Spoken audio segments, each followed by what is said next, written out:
It's been an honor, in addition to my work in the private sector over my adult life, to also be a part of the community, a very active part. And that's a part of my upbringing, a part of what I've been taught to give back. That started early on as a member of the school board.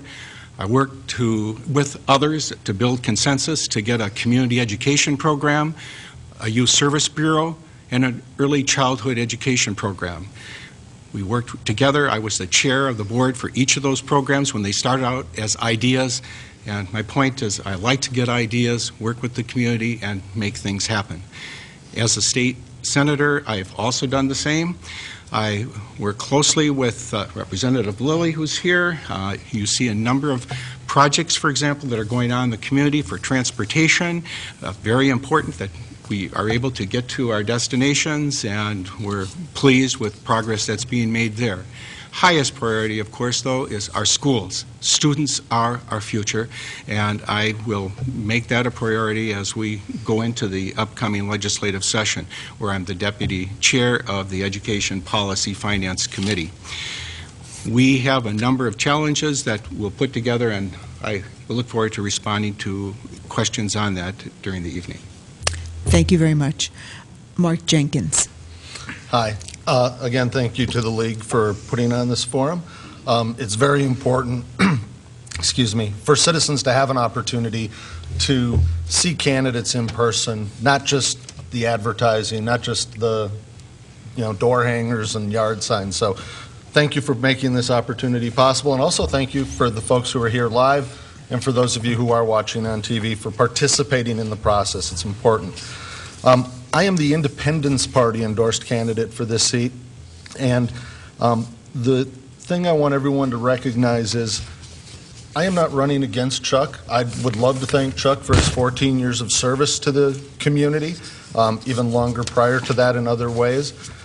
But regardless of who's sitting in the Senate seat today, I am running because St. Paul doesn't work. It's not working for us. It's working two parties against each other. I like to use the analogy, if you think of politics like baseball, in St. Paul we have plenty of people defending right, and we have plenty of people defending left. But like in a baseball game, you never see a right fielder go out and back up left field when a play needs it. Unfortunately, we have the same experience in St. Paul. The Democrats are not backing up good ideas from the Republicans, and the Republicans will not back up good ideas from the Democrats. What St. Paul needs is a good center fielder, someone who's willing to span the gap between today's Republicans and today's Democrats, and someone who's willing to take the play down the middle or back up good ideas, whichever side they come from. We'll talk more about what some of those specific ideas are as we answer questions, but understand that I think we need to take the ideas that are right, the ideas that are going to move the state forward, regardless of the source, regardless of the party, because we've had too much paralysis because of partisanship in St. Paul to date. Thank you. Thank you. Those are our two candidates for the Minnesota Senate seat 55. I'm now going to read the opening statement that was given to me by Tammy Ekstron's husband about 5 minutes ago. Thank you to the League of Women Voters and to those who are attending this event. Unfortunately, due to last-minute scheduling conflict, I will not be able to attend the forum this evening. Although I am not there, I have made a significant effort to address most of the common questions that Minnesota is facing today, such as jobs, the economy, and education, on my website. Please take the time to visit it at tammyekstron.com to find out anything about me and my stand on the critical issues facing Minnesota. I was raised in Maplewood and live in North St. Paul. I went to school at Hill Murray and received my degree from Century College, and further went on to work as an air traffic controller for the FAA. I currently volunteer at Cowan Elementary and at St. Peter's Church. I was even a police reservist in my younger years. I believe in being closely connected to my community. Chuck Uygur has had 14 years to get it right, but instead graduation rates have gone down and the achievement gap has grown. It's time for a new direction. In 2008, he voted to allow school boards to extend bonds without voter approval. It wasn't until there was a huge outcry from the voters that the legislature was forced to amend the law to remove that provision. But before it was reversed, School District 622 extended $30 million in bonds. This loan was to pay for teacher benefits, both active and retired teachers. Bonds are meant for buildings and infrastructure, not benefits. These bonds will need to be paid back by your property taxes. Incumbent Uyghur also supports allowing schools to unilaterally extend school levies, again without voter approval. When this bill came to Incumbent Uyghur's committee, he voted to pass it to the floor for a vote. However, the legislative session ended before it could be approved. It is waiting to be passed if you re-elect him. This is now twice that Incumbent Uyghur has tried to take your vote away. If you want to keep your rights to vote on bonds and levies, then you need to vote for me, Tammy Ekstrand, on November 2nd. Thank you very much for your time, and thank you again to the League of Women Voters for allowing this statement to be read. And so again, that is from Tammy Ekstrand, who is running for the Minnesota Senate seat 55. So now we're going to go to our candidates who are running for Minnesota House seat 55A, and we will start with Joseph Polanchek. Hello, I'm Joe Polanchek. I was born and raised in, I wasn't born, but I was raised in Maplewood. I graduated from North St. Paul in 1968, did 4 years in the Navy from 1969 to 1973. I presently work for St. Paul Public Housing. I've worked there about 19 years, and like my friend here, I'm an independent to keep the things balanced that are getting too far to the left or too far to the right down in St. Paul. At the present rate, with taxes and things the way they are and unemployment the way it is, it's going to get to the point where the taxes are going to be maxed out, and people who are employed are going to have to pay the taxes that the people who are unemployed won't be able to. There can be a balance. We don't have to raise taxes. We're going to have enough in the general fund to balance the budget, and then with a minimal amount of taxes that we're going to collect, we should be able to, in 2 years, be in the black again. Thank you. Thank you very much. Our second candidate for Minnesota House 55A is Nathan Hansen. Thanks to the League for putting this forum on, and I like going to these things. It's nice to meet all these other people, too, and meet you people. My name is Nathan Hansen. I reside in North St. Paul with my wife, April, and my son, Hunter. I have practiced law in North St. Paul for the past 7 years. I started that business on my own myself, and that's what I've done for 7 years. I've represented some big companies, medium-sized companies, and mostly now just regular people. I got my law degree from the University of North Dakota School of Law. Prior to going to law school, I attended the University of Minnesota Twin Cities, and I worked in the Minnesota Department of Corrections Central Office for about 4.5 years. I went back and was a law clerk there during law school as well. And there I worked in records, and I worked in interstate probation and parole, and I worked as a professional in MAPE. I was in 2 unions, AFSCME and MAPE. As the assistant to the field services director, so handling field services of probation and parole around the state. And then prior to that, I lived in Florida and went to junior college and worked at a law firm as a copy guy. And then in high school, I washed dishes and was a cashier and a busboy, mowed lawns. And I guess I've always been interested in politics and the issues that affect us. My general concern over the past several years is, and I've put this on my blog, which is nathanmhansen.blogspot.com.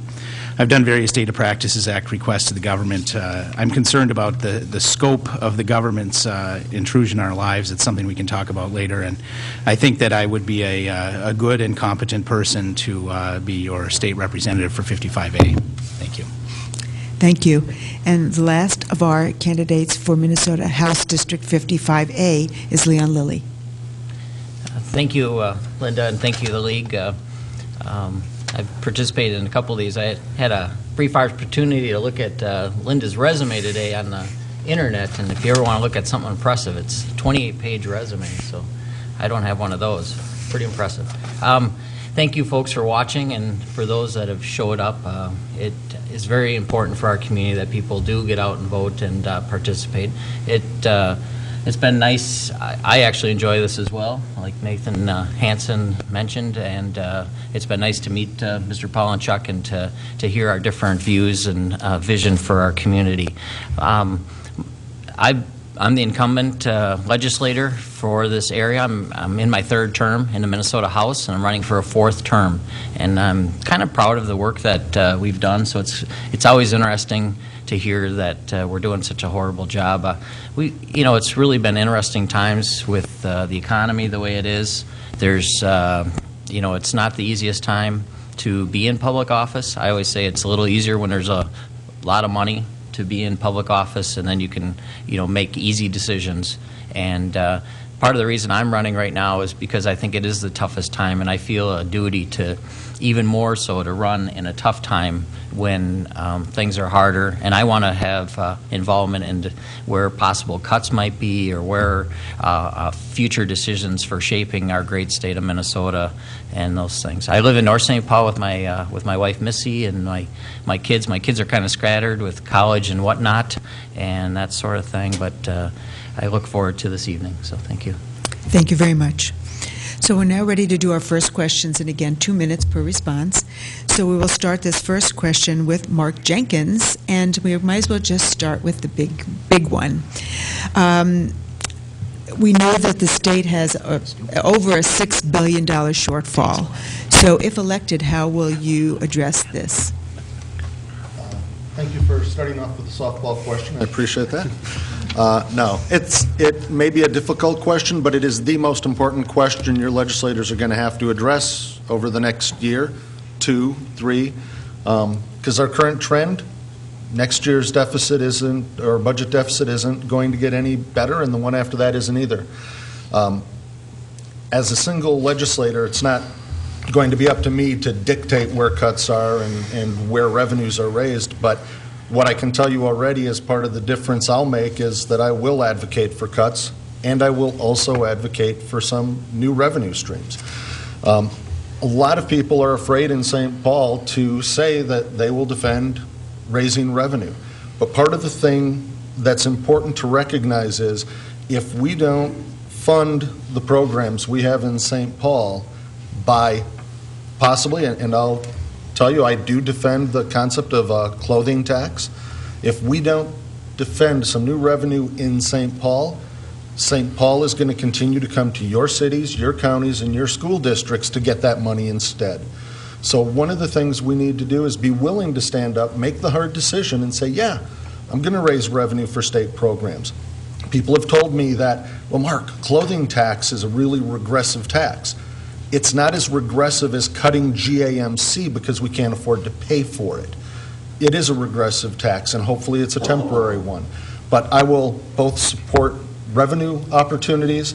There are definitely places we can cut, but I'm probably the only candidate that's going to tell you that we're going to need a good balanced approach of both in order to get us through the short-term problems, and then more importantly, take that benchmark and apply it year after year so that we don't do this every year, every budget cycle.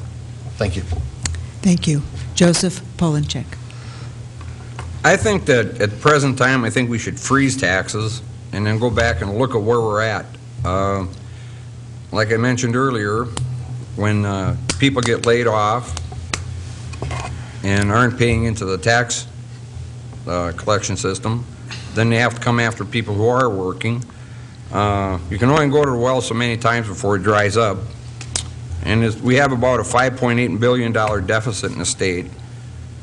And I was reading something today on the internet, I can't remember where it was, but somebody down at the state came up with the figures that we're going to make like $3 billion in taxes this year and 3.2 next year or something like that.